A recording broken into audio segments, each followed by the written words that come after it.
집회도 많이 다녔지만 33층 높이서 설교한 건 처음이에요. 이게 상당히 감사하고요. 우리 하나님 앞에서 그렇게 또 은퇴한 지 지금 17년 됐는데 설교를 하려니까 떨리는 마음이 있어요. 초청해 주셔서 너무 감사합니다.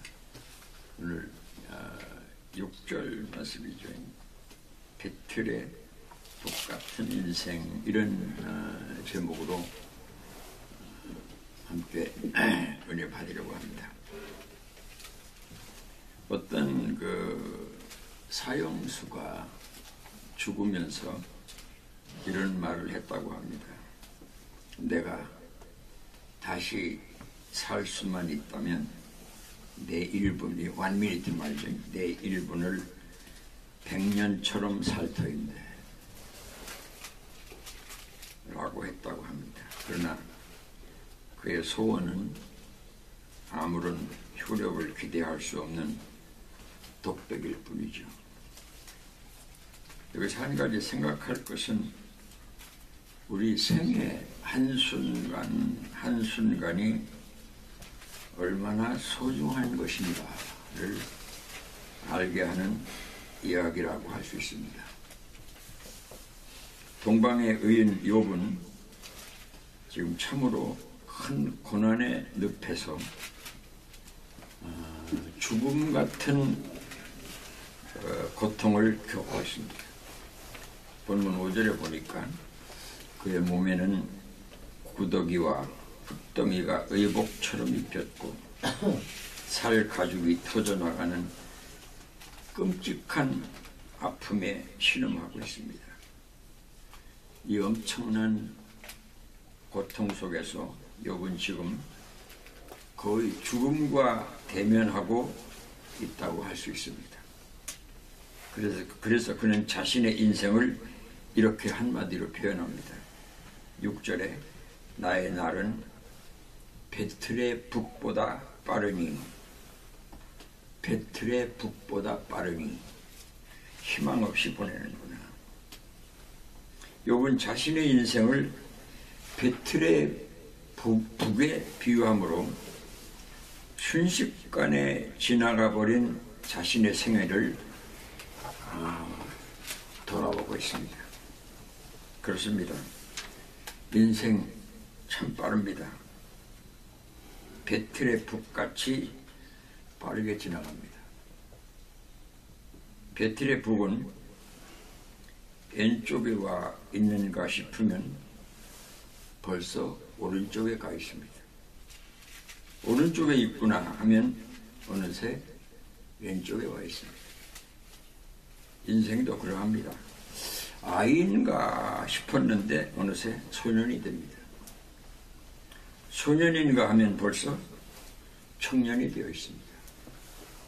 순식간에 청년의 때가 지나고 어느덧 장년이 됩니다. 이제 장년인가 하면 이미 노년에 이르러 있습니다. 어느새 자신의 인생의 끝에서 죽음과 이웃하고 있음을 알게 됩니다. 정말 인생은 배틀의 북처럼 빨리 지나갑니다. 그러나 여러분, 배틀의 북 같은 인생이라는 말에는 몇 가지 깊은 뜻이 있습니다. 먼저 첫째로 생각할 말씀은 인생의 길은, 성도의 길은 하나님께서 정해 주신 것이다 라고 하는 겁니다. 배틀의 북은 자신 마음대로 갈 수 있는 길이 없습니다. 오직 실, 오리 사이만을 왔다 갔다 해야 합니다. 이것이 배틀의 북이 타고난 운명입니다. 그것이 배틀의 북을 만든 이의 목표요, 목적입니다. 인생은, 성도는 정해진 길로만 가야 됩니다. 무슨 뜻입니까? 하나님께서 나를 만드셨습니다. 하나님께서 원하시는 때 원하시는 모양으로 만드셔 원하시는 장소에 있게 하셨습니다. 생각해보면 내 마음대로 된 것이 없습니다. 다 하나님이 하신 것입니다. 그래서 예레미야 1장 5절에 내가 너를 모태에 짓기 전에 너를 알았고 내가 배에서 나오기 전에 너를 성별하였다고 하였습니다. 하나님께서 나를 나되게 하셨다. 바울도 그런 말이죠. 하나님께서 나를 나되게 하셨습니다. 생각할수록 그렇게 말할 수밖에 없습니다. 그래서 에베소 1장 4절 말씀에 창세전에 그리스도 안에서 우리를 택하사 우리로 사랑 안에서 그 앞에 거룩하고 흠이 없게 하시려고 그 기쁘신 뜻대로 우리를 예정하사 예수 그리스도로 말미암아 자기의 아들들이 되게 하셨다고 했습니다. 전 엄청난 하나님의 선포입니다. 우리를 떨게 하는 말씀입니다. 여러분, 하나님께서 나를 지으시고 그리고 나의 길을 정해놓으셨습니다. 우리를 세상에서 불러내어 예수 그리스도를 통하여 구원받게 하셨습니다. 영생 얻게 하셨습니다. 다 하나님이 하신 것입니다.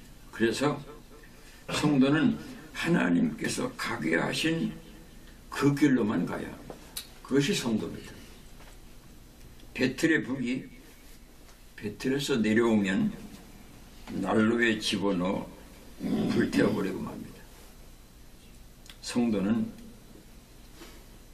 하나님의 자녀는 하나님께서 정해주신 그 길로만 가야 됩니다. 시편 1편 말이죠. 복 있는 사람. 이 복 있는 사람이라는 말은 하나님께 무릎 꿇는 사람. 다른 말로 하면 하나님의 자녀된 성도를 가리키는 말입니다. 악인들의 길을 따르지 아니하고 죄인들의 길에 서지 아니하고 오만한 자들이 자리에 앉지 아니하고 오직 여호와의 율법을 즐거워하여 그 율법을 주야로 묵상하는 사람입니다. 이 길입니다. 성도의 길, 엄밀히 말하면 예수님의 길입니다. 그 길로만 가야 합니다. 그 길은 좁은 길입니다. 어려운 길입니다. 자기를 부인하는 길입니다. 십자가를 지고 가는 길입니다. 그런데 성도는, 크리스천은 그 길로만 계속해서 가야 합니다. 아침에도 가야 합니다. 저녁에도 가야 하고 어려워도 가야 합니다. 고달파도 가야 합니다. 봄에도 가야 하는가 하면 여름에도 가야 합니다. 이 길 위에는 다른 길이 없음을 알아야 됩니다.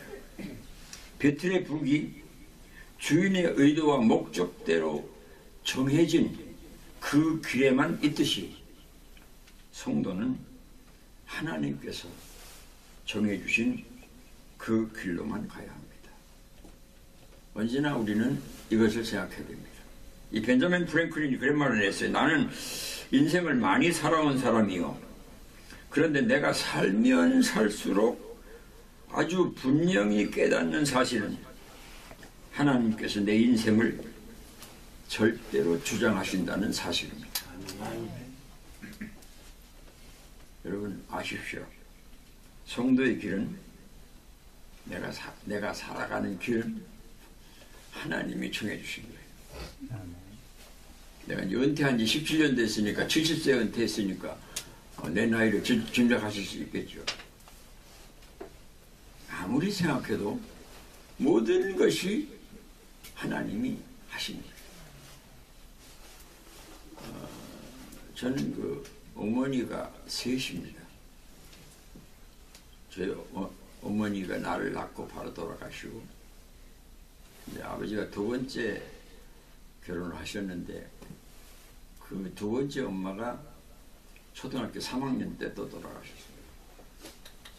세 번째 엄마가 이제 부산에서 초등학교 5학년 때 만났는데 저는 평생 한 번도 엄마라고 불러본 사람이 없어요. 늘 살면서 야, 엄마 없는 서름, 고아 같은 아픔, 뭐 이런 게 있죠. 외로움 이런 거. 그래서 그 엄마의 산소에 근처도 안 갔어요. 왜 나를 두고 빨리 돌아가셨나 이런 생각 때문에. 근데 목사가 되고 나서 아하, 우리 엄마가 그래서 돌아가셨구나. 우리 엄마가 나를 낳고 안 돌아가셨으면 나는 목사가 안 됐어요. 내 생애 전체 속에 하나님이 얼마나 깊이 개입하시는가를 생각하니까 오늘 새벽에도 주 예수보다 더 귀한 것이 없습니다. 베세다 들판에서 오병이어 사건 이후에 모든 사람들이 이분이야말로 왕 삼아야 될 사람이라고 다 생각할 때 예수님은 재촉해서 사람 다 보냈습니다. 제자들도 또 배를 태워서 호수 건너편으로 보냅니다. 예수님은 홀로 남으셔서 못해서 기도하십니다. 보니까 새벽인데 제자들이 타고 가던 배가 큰 풍랑을 만났습니다. 어떻게 제자들이 할 길이 없죠. 살 길이 없죠. 그때 예수님이 바다 위로 호수 위로 걸어가시죠. 그 장면이 너무 멋집니다. 무슨 말이냐. 하나님이 자기 백성을 가게 하신 모든 백성들이 가는 길에서 하나님은 주목하십니다. 하나님의 눈은 온 땅을 두루 감찰하시거든요. 제자들은 자기들만 지금 죽는 줄 알지만 예수님이 왜 이 좋은 그런 환경에서 우리를 떠나게 해가지고 이 고생을 시키느냐 그렇게 생각할지 모르지만 예수님은 다 알고 계시잖아요. 바다 위로 걸어오시잖아요. 유령인가 해서 제자들이 소리 지르잖아요. 비명을 지르잖아요. 그때 예수님이 하시는 말씀, 나야 나. 이 헬라말로 에고 에임입니다. 영어로 하면 it is I, 나야 나. I am who I am 이런 뜻이에요. 스스로 있는 자란 말이죠. 그러니까 나야 할 때, 에고 에임이 할 때 바다는 잔잔해지는 거죠. 예수님이 우리로 하여금 가게 하신 길을 가는 백성에 대한 주목하시고 은혜 주시는 일을 너무 놀랍고 너무 신비하고 너무 귀합니다. 성도는요 베틀의 북처럼 그 길로만 갈 줄 알아야 됩니다. 그 길에서 벗어나면 안 됩니다. 베틀의 북이 베틀에서 벗어나면 모든 것이 망가집니다. 성도는 하나님께서 가게 하신 그 길에서 이탈하면 안 된다는 것을 언제나 기억하시면서 믿음으로 승리해야 됩니다. 베틀의 북 같은 인생이라는 말은 인생은요 목적을 위하여 쓰임받는다는 겁니다. 성도의 날들은 다 목적이 있습니다. 베틀의 북이 왔다 갔다 하지만 고연히 그렇게 하는 것이 아닙니다. 거기에는 주인의 의도가 있습니다. 그 북을 왔다 갔다 하게 하는 주인의 목적, 목표가 있습니다. 주인이 원하는 천을 짜기 위함입니다. 베틀의 북이 왔다 갔다 하는 데는 어느 하나도, 어느 한 동작도 무의미한 동작이 없습니다. 그 모든 움직임은 주인의 목적 성취를 위한 것입니다. 한 번 가고 한 번 오는 동안에 주인이 원하는, 주인이 목표하는 천이 만들어져 갑니다. 여러분, 우리 성도의 하루하루는 내 인생을 통하여, 내 삶을 통하여 우리 하나님께서 짜시려는 하늘의 옷감을 엮어가는 과정임을 알아야 합니다. 얼마나 귀한 날들인가, 얼마나 값지고 복된 시간이며 순간들인가 생각해야 됩니다. 만약 누구라도 이와 같은 하나님의 목적에서 벗어난다면 그는 사탄의 썩은 실로 죄악의 천, 지옥의 옷감을 만드는 것이 되고 맙니다. 참으로 떨리는 말씀입니다. 날마다 반복적으로 맞이하는 매일매일의 삶이 허송이 아닙니다. 절대로 아닙니다. 참말입니다. 목적이 있습니다. 우리 하나님의 뜻을 성취하는 위대한 목적이 있습니다. 무엇을 하시든지 여러분이 이 하나님의 말씀을 주목하셔야 됩니다. 하나님의 말씀을 성취합니다. 이 말씀을 무겁게 받으셔야 합니다. 그리고 한번 생각해 보시기 바랍니다. 나는 지금 하늘의 옷감을 짜고 있는가? 아니면 지옥의 썩은 천을 만들고 있지는 않은가? 우리가 하나님의 뜻에 복종하면서 살아가는 매일매일의 삶에는 우리의 주인 되시는 하나님의 위대한 목적이 실현되고 있음을 알아야 합니다. 그렇기 때문에 우리의 삶은 참으로 가치가 있습니다. 예수님이 백부자 심판하시죠. 오른쪽 왼쪽 오른쪽. 내가 감옥에 있을 때 찾아왔지. 옷 없을 때 옷 입혀줬지. 배고플 때 음식 줬지. 이럴 때 우리가 언제 그랬습니까? 우리 그런 일 없습니다. 주님이 말씀하십니다. 지극히 작은 자 하나에게 한 것이 내게 한 것이야.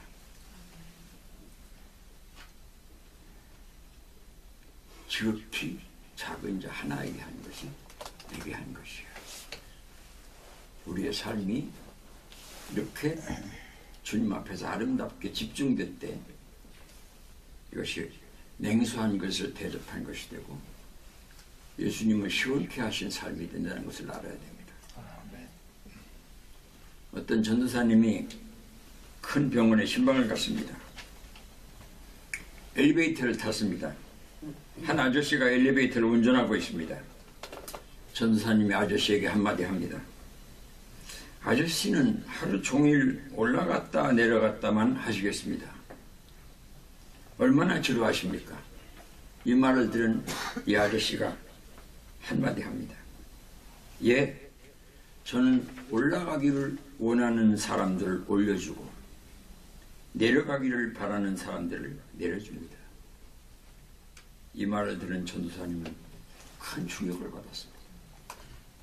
하루 종일 오르락 내리락 하지만 어느 한 번도 의미 없는 오름이나 의미 없는 내림이 아니구나. 가치가 있는, 목적이 있는 동작이구나. 귀한 진리를 깨달았다고 합니다. 저는 어릴 적에요, 우리 아버지께서 배 짜는 공장을 했습니다. 직접 공장을 하셨어요. 그때 본 것들이 있습니다. 이따가 막 뱉어내서 배가 짜지다가 이 북이 밖으로 튀어나갑니다. 땅바닥에 떨어집니다. 그러면 배틀의 모든 기계가 멈추고 맙니다. 그렇게 곱게 짜지던 천이 흠집이 생깁니다. 망가집니다. 원상복구가 참으로 어떤 데는 거의 불가능합니다. 여러분, 어찌 우리가 예수님의 부름을 받고 구원받은 그리스도인이 잠시인들 하나님께서 부르신 목적에서 이탈할 수 있습니까? 어찌 우리 주님께서 명하신 법도를 떠나서 살 수가 있습니까? 성도는, 그리스도인, 크리스천은 하나님 앞에서 삶의 방법이 있습니다. 삶의 원리가 있고 삶의 목적이 있습니다. 그 목적 실현을 위하여 우리는 지금도 존재합니다. 제 나이가 이제 한국 나이로 하면 88세예요. 한국 나이로 하면. 조금 전에 면회 한 사람 있을까 말까 했는데 요즘에는 뭐 88세도 청년 같으니까 백들의 북 같은 인생. 힘을 다해 수고한다는 뜻이 있습니다. 배틀의 북이 움직이는 하나하나에는 아름다운 천이 엮어져가는 값진 목적이 실려 있습니다. 배틀의 북은 왔다 갔다 하면서 어느새 한 벌의 옷감을 남겨놓습니다. 왔다 갔다 한 벌의 옷감을 남겨놓습니다. 우리 인생도 우리 성도도요. 순식간에 지나가 버리고 우리 인생이 순식간에 지나가 버리고 마지막 날에 입을 한 벌의 옷을 남겨놓습니다. 그래, 그날에 나는 어떤 옷을 입을 것인가? 나는 나의 생애 끝에서 입을 어떤 옷을 지금 짓고 있는가? 썩고 더러운 죄악의 옷을 걸칠 것인가? 아니면 예수 그리스도를 믿는 믿음 안에서 정성껏 지은 빛나는 세마포 옷을 입을 것인가? 요한계시록 19장 8절에 이런 말씀 나있죠. 성도들이 빛나고 깨끗한 세마포 옷을 입고 주님을 맞이하는데 그 세마포는 성도들의 옳은 행실이라. 성도들의 옳은 행실이 예수님을 영접하고 예수님께로 가는 세마포입니다. 성도들의 옳은 행실, 즉 성도들의 바른 삶은 우리가 훗날 예수님 앞에 설 때 입을 빛나는 세마포입니다. 참말입니다. 오늘 하루를 주님의 뜻을 따라 사신다면, 즉 먹든지 마시든지 무엇을 하든지 다 하나님의 영광을 위하여 산다면 그것이 바로 예수님 앞에 입고 갈 빛나는 세마포입니다. 오늘 하루가 얼마나 귀합니까? 우리의 한날 한날이 얼마나 값집니까?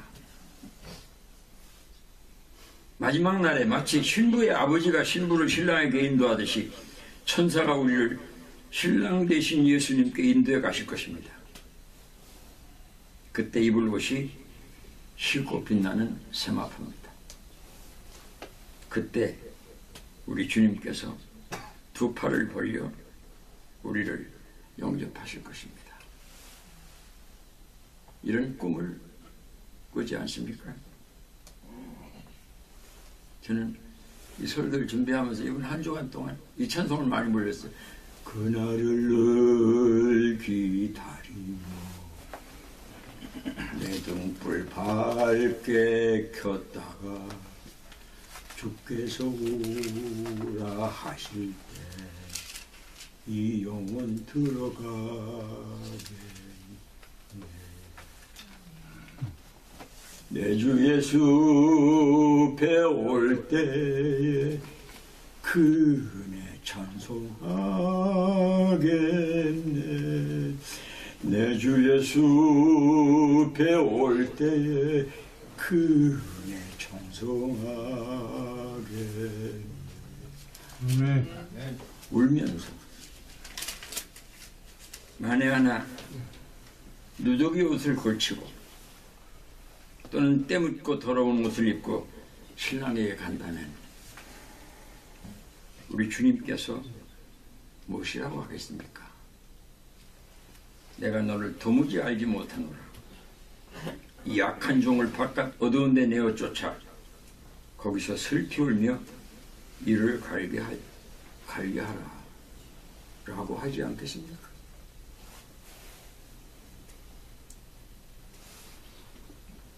떨리는 말씀입니다.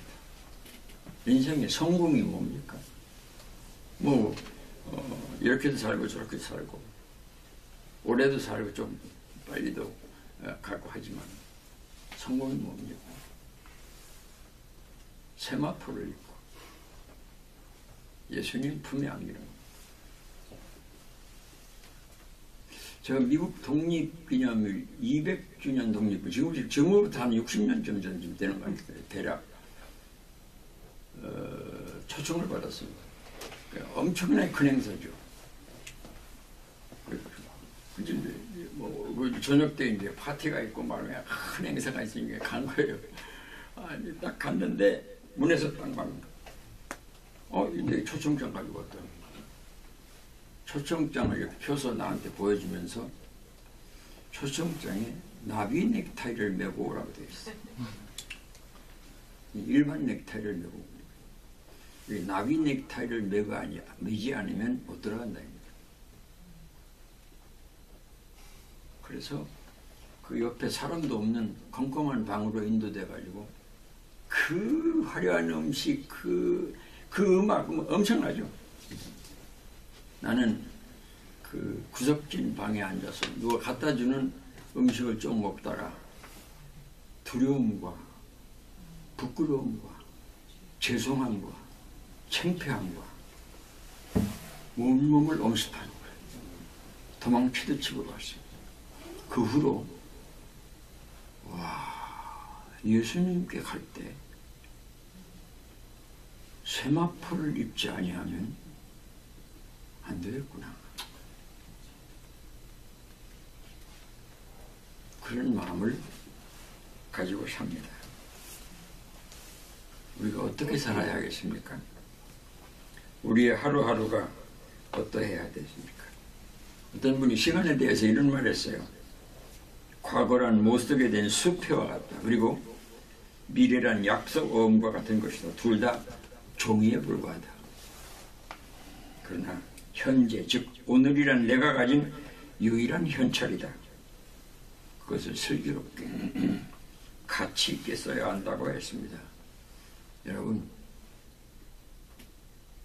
매일매일 기도의 실로, 봉사와 헌신의 실로, 충성의 실로, 충성과 감사의 실로, 그리고 사랑과 희생의 실로 주님께 입고 갈 세마포를 짜야 합니다. 참말입니다. 힘을 다해 수고해야 합니다. 마음을 다하고 뜻을 다하고 성품을 다하여 우리 구주 예수 그리스도를 사랑해야 합니다. 이웃을 사랑해야 합니다. 그러한 여러분 되시기를 주님의 이름으로 축원합니다. 아멘.